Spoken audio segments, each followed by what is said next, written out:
नमस्कार, आप देखना शुरू कर चुके हैं उन्नत हरियाणा और मैं हूं आपके साथ मुकेश बेनीवाल।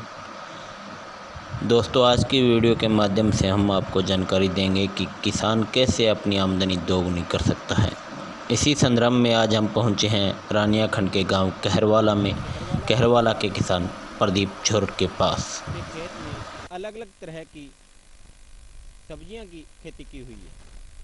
मैं आपको दिखा देना चाहता हूं, ये जो आप दृश्य देख रहे हैं इसके अंदर इन्होंने अमरूद की बागवानी की हुई है और इसके साथ साथ इस बागवानी के अंदर सब्जियां जैसे घिया, ककड़ी, तरबूज, तर, तोरी इत्यादि सब्जियां भी उगाई हुई है। और ख़ास बात एक आपको बता दूं, यहाँ में जानकारी मिली कि इस किसान ने अब की बार पहली बार ही सब्जियों की खेती की है और दूसरा जो सब्जियां हैं उसमें पेस्टिसाइड न डालते हुए घर की ऑर्गेनिक खाद तैयार करके सब इसे जैविक प्रक्रिया के रूप में पका रहे हैं। किसान से चर्चा भी करेंगे कि आखिर किस तरह के उसके दिमाग में आइडिया है कि जैविक खेती करके और सब्जियां लगा करके किस तरह से उन्नत किया जा सकता है। चलिए, प्रदीप झोरड रानिया खंड के गांव कहरवाला से जिन्होंने यह खेती की हुई है उनसे चर्चा करते हैं कि कैसे इनके माइंड में आया कि अमरूद के बाग में इस तरह की फसल की जाए। नमस्कार सर, सबसे पहले तो आपका हमारे चैनल उन्नत हरियाणा पर स्वागत है। नमस्कार सर। सर, पूरी डिटेल दीजिए हमारे दर्शकों को कि आपने जो अमरूद के बाग में तरह तरह की सब्जियां लगा रखी है, आपके मन में कैसे आया? हमारे पानी की जो समस्या है वो तो किसी से छुपी नहीं है। यहाँ पर पानी की बहुत ज़्यादा समस्या है। पानी की समस्या को देखते हुए हमने इस सब्जी की तरफ रुझान किया और हमने सारा ड्रिप सिस्टम कर रखा है ताकि पानी कम से कम यूज़ हो। और ये ऑर्गेनिक तौर पे की है मैंने सारी चीज़ें। ऑर्गेनिक तौर पे आपने की है, किस तरह की उपज के रूप में एक पेस्टिसाइड के जरिए खेती की जाती है और एक आपने ऑर्गेनिक की है, किस तरह का रिजल्ट आपको देखने को? बढ़िया रिजल्ट मिल रहा है। थोड़ी बहुत इनकम कम होगी पर होगी जो चीज़ बढ़िया मिलेगी। कोई आदमी खरीदेगा उसको भी बढ़िया मिलेगी और ऑर्गेनिक चीज़ होगी सारी। स्वास्थ्य के लिए लाभ, स्वास्थ्य के लिए पूरी लाभदायक होगी। कौन कौन सी सब्जियां आपने लगा रखी है? घिया है, तर है, तोरी है, ये खीरा है और तरबूज है। ये जो आपने सभी सब्जियां लगा रखी है इसकी समय सारणी क्या क्या रहती है, या सभी सब्जियां एक साथ लग के एक साथ कटाई हो जाएगी या अलग अलग टाइम पे लगाते हैं। जैसे मैंने तरबूज बोया था पहले महीने की 25 तारीख को, घिया और ये दूसरे महीने की 1-2 तारीख को, बाकी सारी सब्जियां 1-2 तारीख को लगाई थी। उसके हिसाब से मौसम के हिसाब से लगानी पड़ती है उनको। हाँ जी।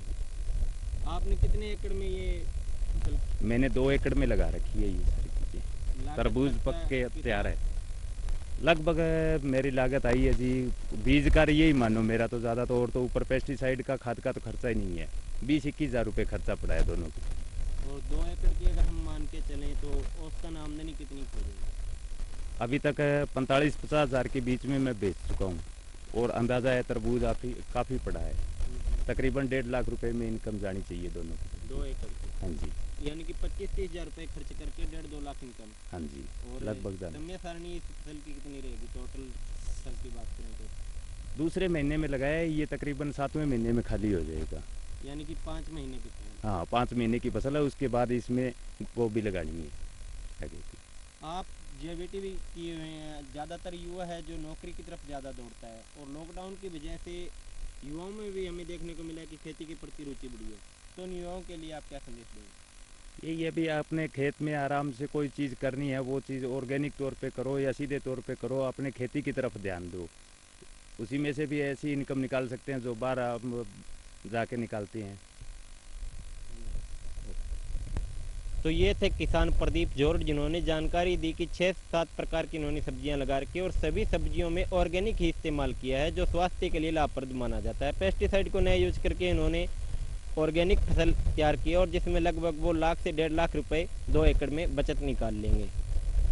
मैं आपको बता दूं कि आप इनकी खेती करने का तरीका है जो कम पानी, जैसा कि सीएम ने भी एक परियोजना चलाई हुई है अभी, मेरा पानी मेरी विरासत, उसी के मद्देनजर देखते हुए और यहाँ के इलाके का पानी का स्तर काफ़ी नीचे जाने की वजह से इन्होंने ये जो ड्रिप सिस्टम लगा के सब खेती की हुई है और बागवानी की हुई है, तो कम पानी के अंदर ये ज़्यादा फसल लेने का काम कर रहे हैं। सभी किसानों से यही अनुरोध करूंगा कि वो अलग अलग तरह की, जैसे कि भूमि जिस तरह की हो उस तरह की सब्जियां लगाएं बागवानी लगाएं, अलग अलग खेत के अंदर तरीके अपना करके उपज को है जो दोगुना कर सकते हैं।